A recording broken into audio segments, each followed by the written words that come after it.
are going to be live streaming for the first time since Elimination Chamber. And that time it was with my college friends, but this time it's going to be with the crew again. So I will post an announcement about that, and you guys will get a chance to watch the live stream. It'll be so much fun, and it's pretty much the only chance we're going to get to do it, because Night of Champions we're most likely going to be working. That's going to be during the day, and SummerSlam, unfortunately, I'll be gone on vacation during then. So this is the only chance we got to hang out and do this during the summer, so definitely watch it. Welcome, wrestling fans, to a little bit of an unorthodox version of WrestleMan with a podcast, as I am recording in my room.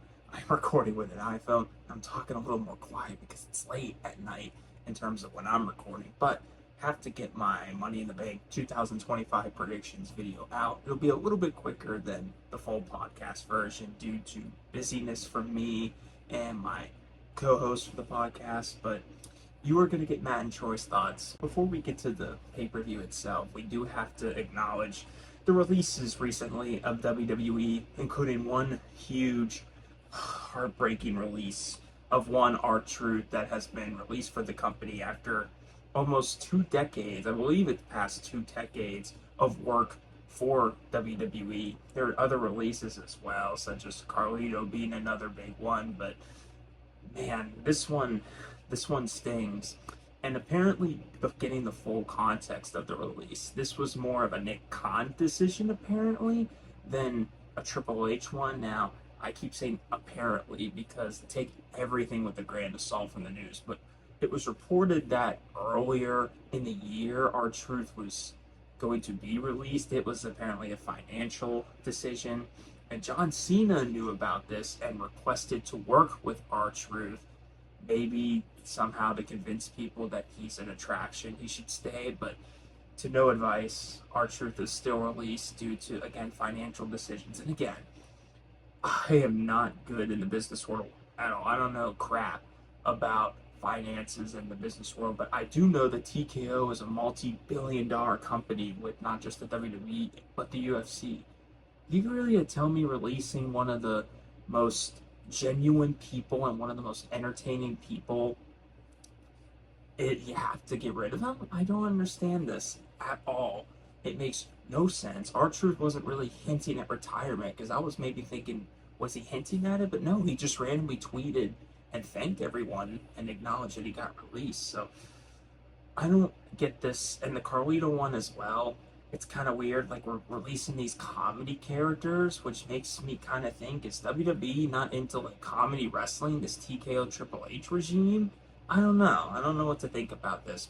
It sucks. It's the bottom line. It sucks that R Truth got released. I mean, they were chanting, "We want truth on Raw."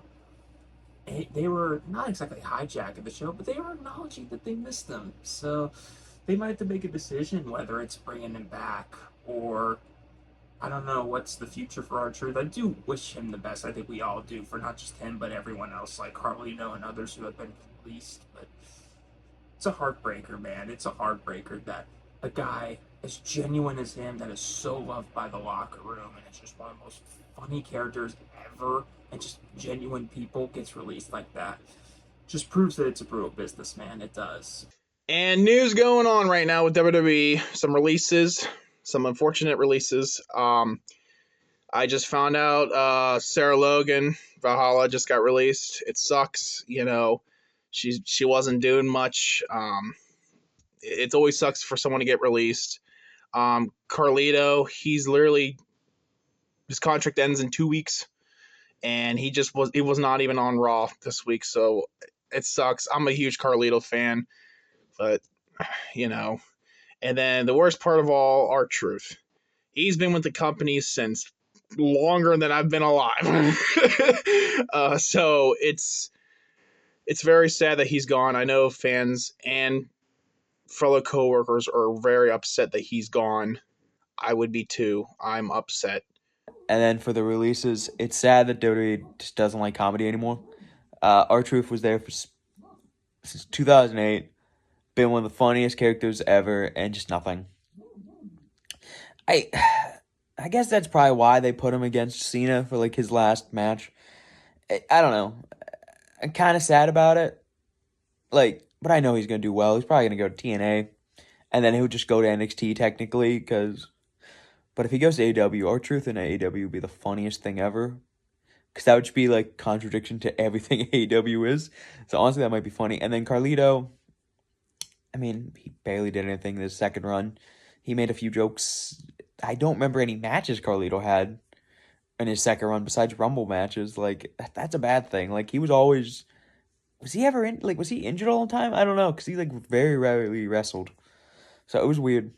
So, getting on to Money in the Bank itself, apparently the head of creative does not like Money in the Bank. Apparently Triple H is not into the concept at all for Money in the Bank. He's not a big fan of it. I think after seeing Drew McIntyre last year for Money in the Bank and just the history of it, I could see why Triple H doesn't like it. I could tell that he doesn't. I get it in a sense because I think Triple H likes to book legit world champions and like dominant long reigns as champion. And I think he also just doesn't like titles winning off of flukes. But I also think he needs to understand that Money in the Bank creates memories. The Edge cash in, the Ziggler cash in, the Rollins cash in, this year the Tiffany cash in. I mean, it can create some of the best moments and it can legitimize stars. It's sort of like winning the Royal Rumble. It elevates people. So I don't know how to feel about Triple H just being against Money in the Bank. I hope somehow Nick Khan and maybe TKO convince him to keep it because it's usually one of my favorite anticipated pay-per-views. It's a lot of people's anticipated pay-per-views. But in terms of this year, I'd say it's 50-50 for me. I think obviously the ladder matches carry the weight of the excitement for the show, but then some of the other matches, it's kind of like, it's a little bit odd that they're on the show, specifically one match that we'll get to in a little bit. So Dylan has requested me to do predictions for this week's Money in the Bank. Pay-per-view that I'm not that excited for, not gonna lie. Besides maybe the ladder matches, which is like always the draw for the Money in the Bank, like no other match. We're going to start here with Money in the Bank with the women's IC title with Lyra Valkyria versus Becky Lynch. And there's a stipulation where if Becky loses, she can never challenge for the title again. But if Lyra wins, if Becky wins, then Lyra has to raise her hand in victory. And this one's pretty simple to me. I think Becky's going to win this title. I was back and forth on Backlash who was going to win that match. I was happy Lyra ended up winning. It was one of Lyra's best matches, and Becky's too. It was an excellent, I think it's probably the best women's feud going on right now. So I think you give this to Becky. You legitimize the women's IC title. I feel like Lyra got elevated from this feud. Her promos have been excellent, and Becky's always good as a heel. But I think you got to give Becky some heat. Give her this win. And maybe continue this feud maybe till SummerSlam where they have the blow-off match, maybe in some type of stipulation match, steel cage. Maybe Women's Hell in a Cell. They haven't done that in a while. But I would give Becky the win here. Next off, we have the Women's Intercontinental Championship. We have Lyra Valkyria versus Becky Lynch. I'm going to say Becky Lynch wins the Women's Intercontinental Championship. I think it's time for her to win it. Lyra, Becky. I keep forgetting is what pay-per-views in July. Because I feel like Becky should win this to make a rubber match, like an extreme match, hardcore match, like SummerSlam. But we still got like a month out from that, unless like Lyra takes like a month off or something. I don't know. Like I don't know what the July pay-per-view is. So I think that's a problem. But I'm gonna go with Becky winning this one. So ladder match wise, we are going to start with the women's match. And I got my computer right next to me, so I remember who's on the match. So I don't look unprofessional not remembering the names. So we got Alexa Bliss, Roxanne Perez, Rhea Ripley, Giulia, Naomi, and Stephanie Valkyrie, which I'm so happy Stephanie qualified. We got a couple wrestlers going double duty. Well, one of them, quote unquote, going double duty. He's not Chad Gable, guys. But Stephanie is going double duty because AAA Worlds Collide is this Saturday, right before Money in the Bank in the middle of the afternoon. So props to them for doing that. That's hard work and dedication. But someone like Stephanie deserves it. They've been treating her so well in NXT as the champion, and now already in the main roster, getting the big win like that qualifying match. Yeah, it's interesting. There's like some young wrestlers like like her, Roxanne, Gilia, and there's also the established people like Rhea, Alexa, Naomi. It's a good mix of them, but to me, this is kind of, I don't want to say clear and obvious, because you can make an argument for a couple of people. I think this is Naomi's time with her perceived caution character and how savage she has been. Her recent promo with Bianca when she returned was amazing. I think we need to give her this Money in the Bank contract, and she should definitely be a champion soon. I feel like this is a perfect opportunity to strike on Naomi. I mean, she's kind of been a lot of like the bridesmaid, but never the bride. Like, she's been champ a couple times, but it's been a while, and she's always felt like the weak link in big factions. So I think we need to give Naomi her own spotlight. And with this new heel character, it's still on fire right now. I think we need to give her this. I feel like guys like Roxanne, Gilia, and Stephanie, they don't need it yet, especially Roxanne and Fakir. Like, they're future stars. They got plenty of time. I think they have years to come with winning either Money in the Bank or even the Royal Rumble. Rhea Ripley sure as hell does not need that. She could ask for a women's title match, which she did with Io, which we haven't gotten yet for some reason. It's been a while since Io's defended. I don't think she's defended it since WrestleMania, by the way. But she doesn't need it. And Alexa, I don't know where we're going with her. Will she join this Wyatt Six? Or this new faction with Charlotte, or new partnership? I don't know. So yeah, I say we give this to Naomi, and she becomes Money in the Bank. Next up, we have Women's Money in the Bank. We got Roxanne Perez. We got Stephanie Vaquer, who just qualified. We have Alexa Bliss, Naomi, Rhea Ripley, and Julia. I'm going to go with Roxanne Perez. I know I picked her before, but this time I think she's going to win it. I know favorites are Rhea Ripley or Naomi, but I'm going to go with Roxanne because I feel like she could do a lot with the Judgment Day. Both ladder matches are kind of tough for me, at least, because I can see why someone would be a favorite, but they could also get screwed. But I think for the women's, I'm going to go Naomi. I think her heel character has been pretty great. She's been one of the best heels WWE has at the moment, so I think her winning Money in the Bank would be like a great shot in the arm for her. Under the men's side of things here, we've got Solo Sikoa, LA Knight, Penta, Seth Rollins, Andrade, and shockingly El Grande Americano, who apparently is pulling double duty, but whoever's saying that is ridiculous. It's not Chad Gable. I mean, he wished the man good luck. I wish the best. I hope Chad Gable wins a tag match and El Grande wins this. It would be the greatest day in the Gulf of America's history. But I'm more excited for the women's match quality-wise. There's some good wrestlers there in the men's, but I am kind of shocked that Punk's not in this. I guess maybe if near 50-year-old Punk doesn't want to work ladder matches, I don't blame him that much, but that caught me off guard when he lost. So, but Seth's in it, so I don't know what's going to happen here. Like I said, I'm a little more excited for the women's one, but the men's one is intriguing. There are guys, though, like LA Knight and Andrade that are, like, in the damn ladder match every year and never win it. It just seems to be their perennial spot. Penta being in it, I love, because him in ladder matches just chef's kiss. And then Solo, kind of interesting that he's in his first Money in the Bank match, too. I would say the two favorites to me would be Seth, and then I would put LA Knight, because Solo, he was getting a push last year, but he's not really being booked like that this year. Penta, I feel like, I don't know if he's going to get to like a world title status, at least right now. It just doesn't seem like the time. Andrade, I don't know what they're doing with him. I mean, he hasn't really done much since the Carmelo Hayes stuff. And El Grande, I mean, as much as that would be fun to see, I just can't see him going for a world title. So, yeah, I have it down to Seth and LA Knight. And there's definitely going to be some BS happening. Punk's probably going to come out at some point. There's probably going to be a whole faction brawl. But in terms of this whole Seth new regime, I like it. And like I said, it's like the Dangerous Alliance again. I love that Bronson Reed's in it, reacting to Saturday Night's Main Event. I love that he's a new addition to this faction. It's funny, though, that he splashed Seth like a million times and they forgive each other like that. But I think this storyline, though, desperately needs Roman back. because it's kind of been the same thing throughout the past couple weeks, which isn't bad, but it's always Punk, Sammy, and they throw Jay in there, who Jay has a million storylines against this new faction. And Punk's already beaten Seth like 3 times. Punk doesn't really need to prove himself against Seth. He kind of won the feud already.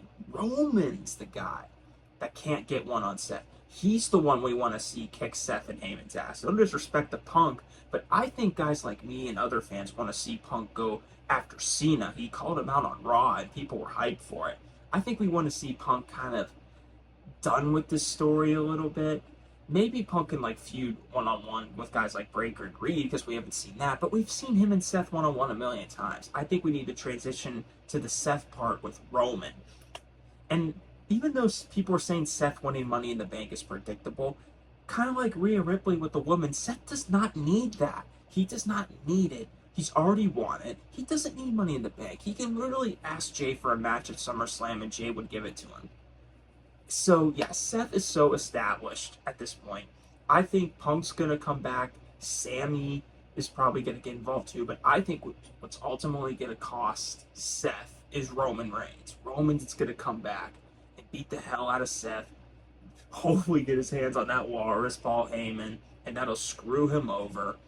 And I'm going to say that LA Knight wins the briefcase, because if not then when? When the hell are you going to do it? The man's in his 40s, still in incredible shape, but he's kind of been in booking limbo. He won the U.S. title last year and lost it at WrestleMania, and now you feel like you have to elevate him. The man's still over as ever. He may not be like as white hot as he was 2 years ago, but the crowd still loves him. I think you need to give this to him, and possibly, I don't really see him fighting like a Cena in that title, but the world title I could see LA Knight 100% going after. I think he needs it a lot more than a guy like Seth.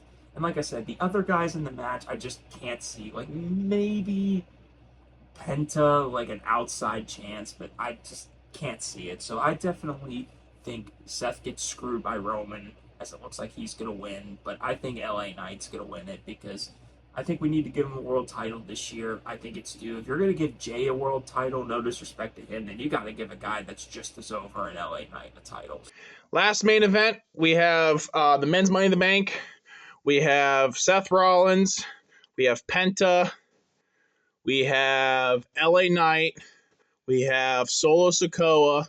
We have Andrade. And we have El Grande Americano. Oh, man. He just qualified. I'm going to say it's going to be LA Knight's year. However, I can see El Grande Americano winning. So I'm going to pick him as my runner-upper, but I'm going to go with LA Knight. And men's, that is a weird fucking match, isn't it? It's a weird goddamn match.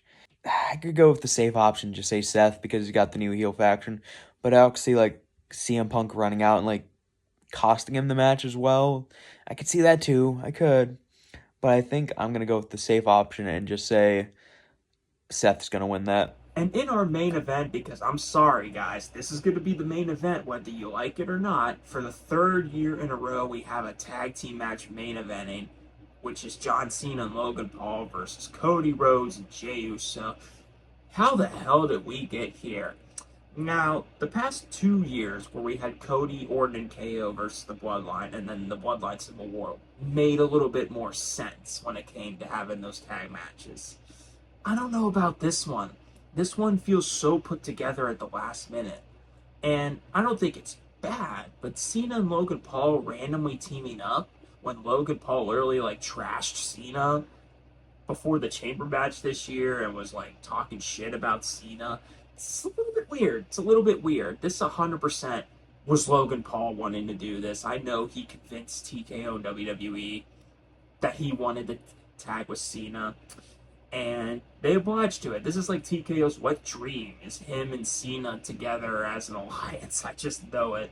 I'm not saying I'm not excited for it, but what are the stakes? These both world champions are a tag team in the main event of Money in the Bank, and I know a possibility of a cash-in is possible, but if who I think is going to win, LA Knight wins, I can't see him doing it. Maybe on Cena, but I don't think he's going to win it or anything. If Seth wins it, I could definitely see it after the match. Now, at least Cody and Jay, they obviously got chemistry. Their infamous drunk press conference at, I think, Fastlane a couple years ago was so fun to watch. I will say, this is a hell of a lot better than what was originally pitched. Apparently, it wasn't just going to be 2-on-2.